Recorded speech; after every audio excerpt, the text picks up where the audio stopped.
Welcome to another great episode of Grow Through Positivity. Today, I'm very excited to have the visionary and CEO of Titus, Jonathan, as well as the author of the book called Right Seats, Right People. A little bit of a different terminology than we use in EOS, where we say right people, right seats. So maybe we will start with that. Let him introduce himself and maybe tell us a little bit of how you picked that name, but tell us also maybe what it is that if someone was to read that book or learn about the book today, what is the one thing that he should expect from that book? Yeah, great. Hey, it's good to be here with you. Thanks for inviting me on.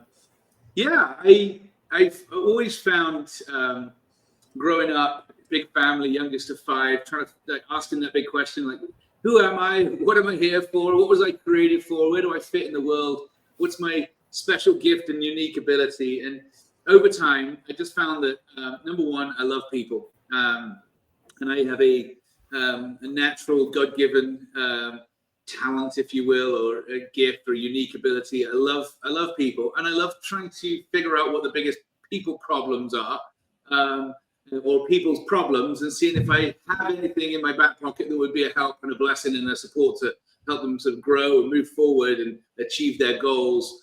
And so into the sort of professional world and the business world, I found myself helping and having conversations with business leaders around their biggest problems. And lo and behold, most companies' problems and leaders' problems are other people.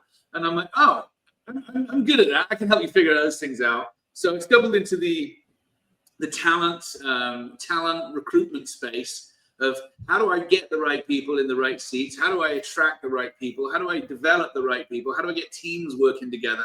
And that just made me come alive, that space. And so now I'd read Jim Collins' book, Get the Right People on the Bus, and he talks about the right people in the right seats. And I'm like, okay. So over time and working with lots of companies and placing thousands of people by headhunting and recruitment and things like that, I'm like, I should write a book on this because people are saying, you have a process. Why don't you write this process out? And I thought, well, what should I call that? It is about the right people. You know, I was like, I just call it people. And I'm like, that's not a good time. But what should I call it?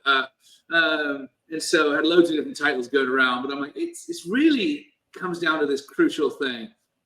Often we think about the people and what they will do before we actually talk about this empty seat that we need to fill. And so I called it Right Seats, Right People, just to make you jolt you a little bit and think, let's first talk about the seat. What does the person need to do, achieve, or accomplish to be considered successful in this role? And let's make that quantifiable. Like 3 to 5 objectives. I think most roles come down about that. Like, how would you quantify that? Like, how would you know if they were successful? What do they actually achieve? And so started breaking that down and found it was really, really helpful. And I knew it was helpful because most leaders didn't know the answer to the question. They're like, I don't know. How would I know if they're successful? I'm like, okay, do you have a budget of how much you would pay this person to do this job? And they're like, yes. And I'm like, what are you paying them to do then? If they take 100% of that compensation, what do you expect in 100% performance? And it was like, oh, I don't know. And I'm like, well, before you do any hiring, you need to figure that thing out. So that's what I would just, a big, long answer to your question. What should they hope to learn or receive from reading that book? How to do that thing really well. Figure out quantifiably what the role is, and then how to get the right person in the right seat. Awesome. So I'm going to say that with our EOS teachings, we say that structure first, people second. Your title is perfect, where you say right seat, right people. I want to jump right in. Yeah. Jumping into the fact of what you shared, who am I is what you said, to understand your unique ability. Tell me a little bit more of when was that in your past that you decided to go after that, in the sense of recognizing that it has to do with your career. When did you put the unique ability and your career together? Yeah, well, I think it's one of those things you hear. Well, I'm British. I mean, you can tell by my accent. I'm not born in America. I'm British by birth, American by choice. Lived here for 20 going on 27 years. I feel really proud and privileged to be living here in this country, which is so rich with choice. And I think it's like an entrepreneurial dream to be in this country in so many ways. I'm very, very thankful for the opportunity to be here because you can create things. You can create things from scratch. You're encouraged to create things from scratch. And not just for your own personal gain, but to actually better everyone's lives around you. If you can figure out a product or a service that is good for society and good for the economic prosperity of those in your company, I'm like, what a privilege. So when did I just figure out that my unique ability could also be a career? I think it really came down to my parents when I was probably about 15 years old. I said, what am I supposed to do in life? How do I figure that thing out? And they said, one of the greatest joys in life is live in the service of others, help them do what they're supposed to do. And I'm thinking, well, that's a bit of a cop-out answer. I'm asking what I should do, and you're not even telling me, but you're telling me to help other people. And that's what I discovered. I'm like, I actually really do enjoy that thing. And so figuring out that if I can get paid to help people figure out the solution to their problems, and roll up my sleeves and actually help them do it, not just consult, but actually physically go and do the work, that's really brings me a lot of joy and satisfaction. I think it was Steve Jobs that, got to get out of consulting. You really need to not go in and just say something and then you leave. Like, it's great when you actually get to see something all the way through, which really went into turn. I think I've always said I'm not a recruiter, and our company's not a recruiting company. We're a talent strategy firm. And we're the only company I know of that stays involved all the way through to the anniversary date of the success of that person, even to the point where we actually had built into our fee structure that's how we get rewarded. Because I believe butts in seats on day one is not job done. That's not the point of hiring somebody, that they show up. So why do we pay recruiters and headhunters a whopping big fee for somebody to show up? Really, it should be tied into the success of that person. So I say, well, when do you know they're successful or not? And we pulled out a random number and said, we'll call it the anniversary date. Like, what percentage did the person get the job done? 100% by their anniversary date. That's success. That's a quality of hire. So like, let's tie it all to that. And because I'm a very competitive person and I want to win, I always want to know what is the goal? What does winning look like? And so setting the goal line on anniversary date seemed to make a lot more sense for the point of hiring people. And then we built our company around how do we help companies make their hires successful? How do we get team cohesion? How do we get performance management? How do you get engagement there? And we have a whole process for that. And that just brings me so much just joy in life, really, to hear the great stories. And it doesn't always work out because we're dealing with people. But the celebration of companies saying, golly, you helped me hire that leadership team member. Golly, you helped me hire that engineer or that salesperson or my integrator. And gosh, they've changed the business. And I'm like, yes, that feels great, how they all integrate together. So yeah, it's been fun. Yeah, and I have to say that I witnessed that process, and I have a client of mine that had onboarded their integrator through you and saw the success and was able to tap into that 1 year anniversary. With that being said, I think let's introduce your services to our audience and who is your target market. So for those that are listening, can really learn a little bit more of when to reach out to your staff and specifically. Sure. Well, I guess we're coming over our 11th year of running on EOS. So we're very, very well embedded into the community in the world of EOS, which is great. So we have a whole team that just supports companies running on EOS. And predominantly that team started out as around integrator hiring.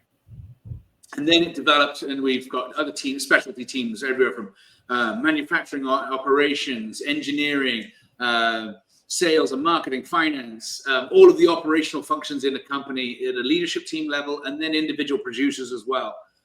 So I think there's about 32 different big industries, from pharmaceutical to sales and marketing across the board to tech space as well. We have a load focus on AI and automation right now. So we have specialty teams. We're 100% mobile across the country. But we partner with organizations. And in your language, and my language would be, think of your 3-year picture on your VTO. To accomplish that requires the right people in the right seats. And not just that they stay in that seat, but they grow with you year over year. And I would say that piece, we will help you do that. We'll make sure it happens, all things people related. So if you don't have somebody on your accountability chart that's really responsible for people, put us in there. We'll help you to accomplish it. So that's kind of really the functionality. And I think recruiting is really expensive. If you do it as sort of every now and again, here and here, it's a big price on it. So we created these partner plans, and it's been really, really well received by the EOS community, where it's a budgeted month-to-month plan, and we handle all things talent-related, hiring, engagement, retention, development. And we have a whole bunch of services and workshops to trainings, interview training. So we can really help your team up their game when it comes to people. Awesome. Tell me a little bit in the sense of, where have you found the best success in regards to the sizing of the company, or how many years they're in business, or revenue size, where they should shift to that mindset that you just said, by being very, very focused on that 3-year picture from the sense of all the right people and everything around that. Where does that happen for an entrepreneur? I'll tell you this. I would say as early as you possibly can to come up with a strategy around people. Because you can be a master as an entrepreneur in the thing that you do, the product or service that you provide.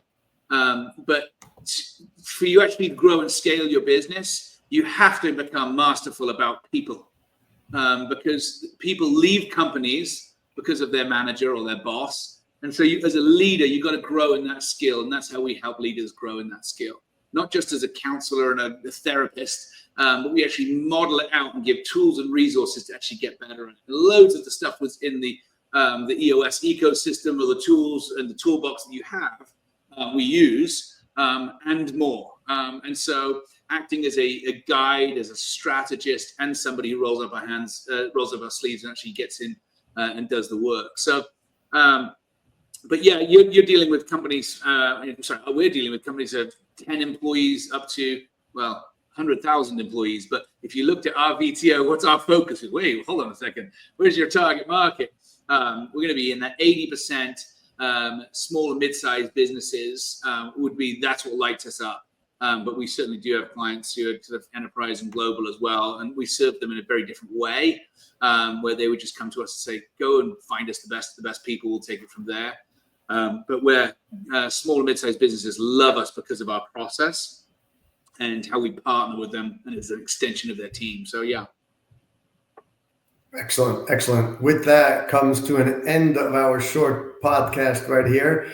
Please reach out to Jonathan on LinkedIn. He's got some awesome webinars that I've been a part of, and a friendly hour and virtual, some great resources to learn and tap into more of the wisdom of him and his team. Jonathan, thank you so much for coming on, and we look forward to having you back. For those that would like to be a guest, please feel free to reach out to me right here. If you enjoyed what you watched, please like it, share it, comment, and come back to our next episode. Thank you, Jonathan. You're welcome. It's good to be here. Thanks for inviting me.